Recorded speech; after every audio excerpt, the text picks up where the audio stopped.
Bismillahirrahmanirrahim. Assalamualaikum warahmatullahi wabarakatuh. Sahabat yang beriman, menjadi kekasih Allah adalah harapan indah bagi setiap muslim.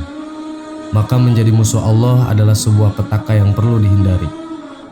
Menjadi musuh Allah membuatnya selalu disertai murka Allah. Alangkah menderitanya orang-orang yang dideklarasikan sebagai musuh Allah Ta'ala di hari kiamat. Padahal Allah Ta'ala Maha Pengasih yang tak pilih kasih. Dia adalah Maha Penyayang bagi semua hambanya. Dalam sebuah hadis qudsi, Allah menyebutkan 3 golongan yang kelak akan menjadi musuh bagi Allah. Rasulullah SAW bersabda, Allah berfirman, ada 3 golongan, aku akan menjadi musuhnya, niscaya aku memusuhinya. Mereka itu adalah seseorang yang berjanji dengan namaku kemudian ia mengingkarinya, dan seseorang yang menjual orang merdeka kemudian melaknat hasilnya, dan seseorang yang mempekerjakan buruh dan buruh tersebut telah menyempurnakan pekerjaannya namun ia tidak pernah memberikan upahnya. Hadis riwayat Ibnu Majah. Hadis tersebut menyiratkan sekilas tentang kriteria kesolehan seseorang kepada saudaranya. Allah menyebutkan bahwa ketiga golongan tersebut adalah 1. Ingkar janji. Dalam agama Islam, janji dianalogikan sebagai sebuah hutang, yang mana hutang adalah wajib ditunaikan. Konsep al-wa'du dainun, janji adalah hutang, menjadi penting sebab hutang harus ditunaikan atau dilunasi. Sedangkan orang yang mengingkari janji, dalam sebuah hadis termasuk dalam kategori orang munafik. Beberapa ciri orang munafik: pendusta, pengingkar janji, dan pengkhianat. Perintah menunaikan janji. Allah Subhanahu wa Ta'ala berfirman, sesungguhnya Allah menyuruh kamu menyampaikan amanah kepada orang yang berhak menerimanya. Quran Surat An-Nisa ayat 58. Atau dalam hadis, tidak ada iman bagi orang yang tidak memiliki amanah, dan tidak ada agama bagi orang yang tidak memegang janji. Hadis riwayat Ahmad dan Al-Bazar. Perintah melaksanakan amanah dan menunaikan janji berarti bukti bahwa manusia tersebut menjaga hak-hak baik kepada Tuhannya maupun sesamanya. Sedangkan hadis tersebut berarti bahwa yang diperintahkan Allah kepada kita adalah bukti iman. Sedangkan lawannya yaitu mengkhianati amanah merupakan bukti kemunafikan. 2. Menjual orang. Selanjutnya adalah orang yang menjual orang, lantas menikmati hasil penjualannya tersebut. Hal ini mengingatkan kita kembali ke alam perbudakan yang sering terjadi pada zaman pra-Islam. Adapun korban orang yang diperjualbelikan ialah para budak perempuan. Budak perempuan kala itu diperdagangkan dengan harga murah. Tidak sedikit dari mereka dipaksa melacurkan diri oleh para majikannya. Dalam praktek zaman sekarang, penjualan orang tersebut bisa dikemas dengan rapi, atau biasa yang dikenal dengan human trafficking. Sebuah perdagangan manusia dalam segala jenis bentuk jual beli manusia dan juga eksploitasi terhadap manusia seperti pelacuran atau pengambilan organ tubuh manusia. Praktek seperti itulah yang tidak diperbolehkan dalam Quran Surat An-Nur ayat 33. Dan janganlah kamu paksa budak-budak wanitamu untuk melakukan pelacuran, sedang mereka sendiri menginginkan kesucian, karena kamu hendak mencuri keuntungan duniawi, dan barang siapa yang memaksa mereka, maka sesungguhnya Allah adalah Maha Pengampun lagi Maha Penyayang kepada mereka sesudah mereka dipaksa itu. Quran Surat An-Nur ayat 33. 3. Tidak membayar upah pegawai. Golongan yang terakhir yang kelak akan menjadi musuh Allah adalah seorang atasan yang tidak menunaikan kewajiban untuk membayar bawahannya. Bekerja dalam Islam diartikan sebagai bentuk pengabdian seseorang baik pada Tuhan maupun bentuk usahanya untuk mendapatkan penghasilan, sehingga ia mampu memenuhi kebutuhan hidupnya. Islam tidak hanya menempatkan bekerja sebagai hak, tetapi juga kewajiban. Bekerja merupakan kehormatan yang perlu dijamin. Nabi Muhammad SAW bersabda, tidak ada makanan yang lebih baik yang dimakan seseorang daripada makanan yang dihasilkan dari usaha tangannya sendiri. Hadis riwayat Bukhari. Islam juga menjamin hak pekerja dengan baik. Nabi Muhammad SAW juga memerintahkan memberikan upah sebelum keringat orang yang bekerja itu kering. Dari Abdullah bin Umar, Nabi Muhammad SAW bersabda, berikan kepada mereka upahnya sebelum keringatnya kering. Sahabat yang beriman, semoga kita semua terhindar dari ketiga golongan tersebut dan senantiasa berusaha menunaikan amanah dalam tiap sendi kehidupan kita, baik terhadap Allah maupun sesama. Wallahu a'lam. Wassalamualaikum warahmatullahi wabarakatuh.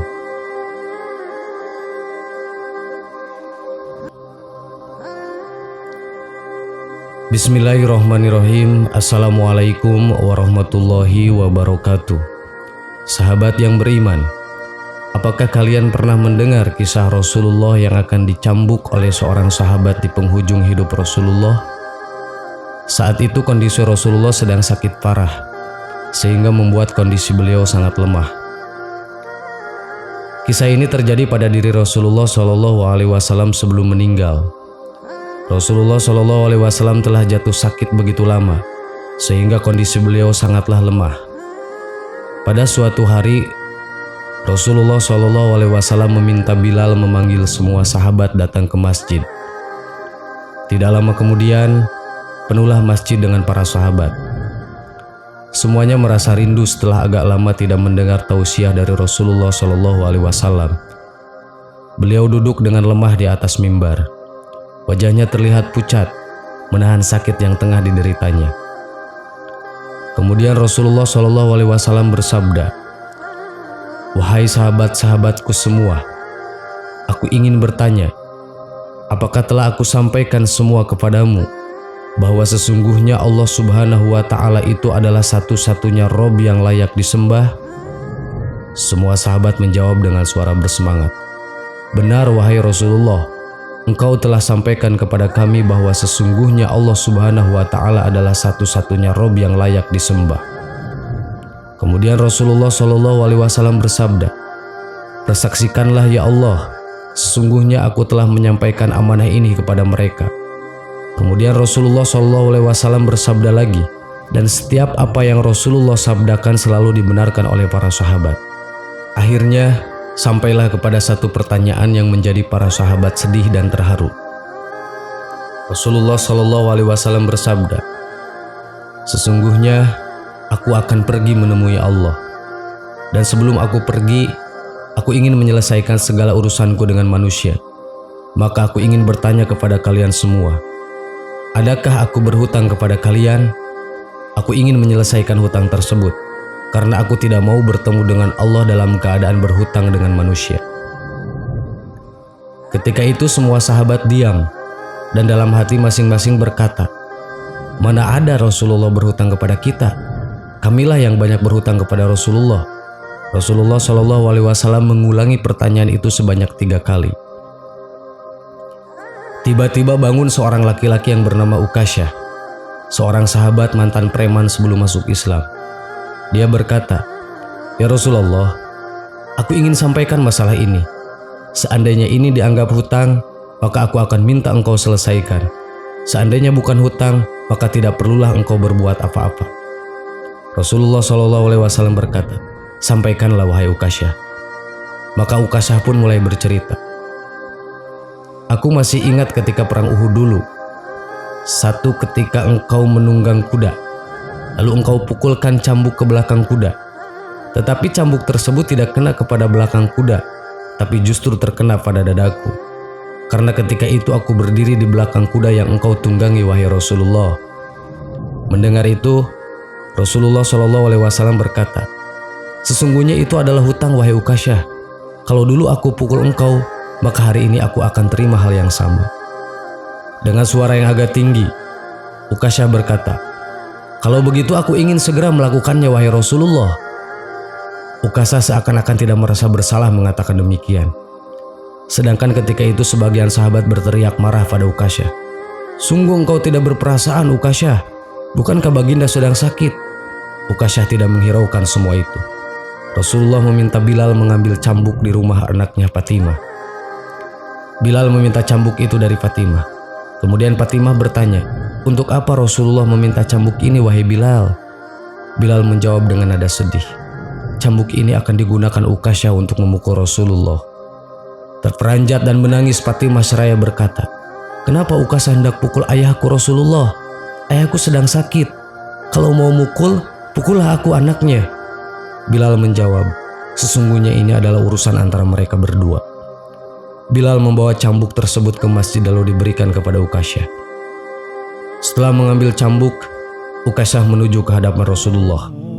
Tiba-tiba Abu Bakar berdiri menghalangi Ukasyah sambil berkata, "Ukasyah, kalau kamu hendak memukul, pukullah aku.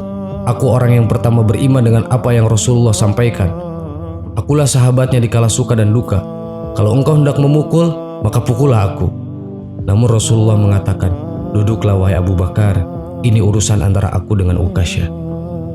Ukasyah menuju ke hadapan Rasulullah. Kemudian Umar berdiri menghalangi Ukasyah sambil berkata, "Ukasyah, engkau mau mukul, pukullah aku. Dulu memang aku tidak suka mendengar nama Muhammad. Bahkan aku pernah berniat untuk menyakitinya, itu dulu. Sekarang tidak boleh ada seorang pun yang boleh menyakiti Rasulullah Muhammad SAW. Kalau engkau berani menyakiti Rasulullah, maka langkahi dulu mayatku."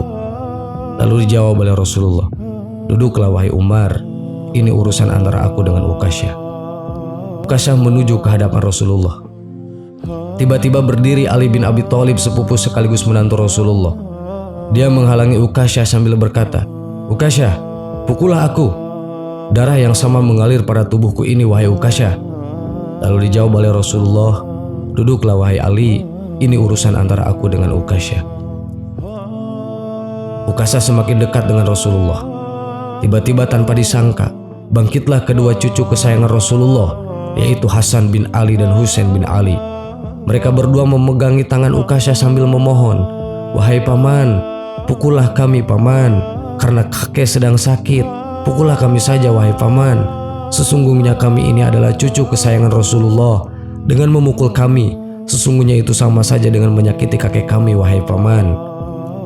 Lalu Rasulullah berkata, "Wahai cucu-cucu kesayanganku, duduklah kalian. Ini urusan kakek dengan paman Ukasyah." Begitu sampai di tangga mimbar, dengan lantang Ukasyah berkata, "Bagaimana aku mau memukul engkau ya Rasulullah? Engkau duduk di atas dan aku di bawah. Kalau engkau mau aku pukul, maka turunlah ke bawah sini." Rasulullah memang manusia terbaik. Kekasih Allah itu meminta beberapa sahabat memapahnya ke bawah. Rasulullah didudukkan pada sebuah kursi.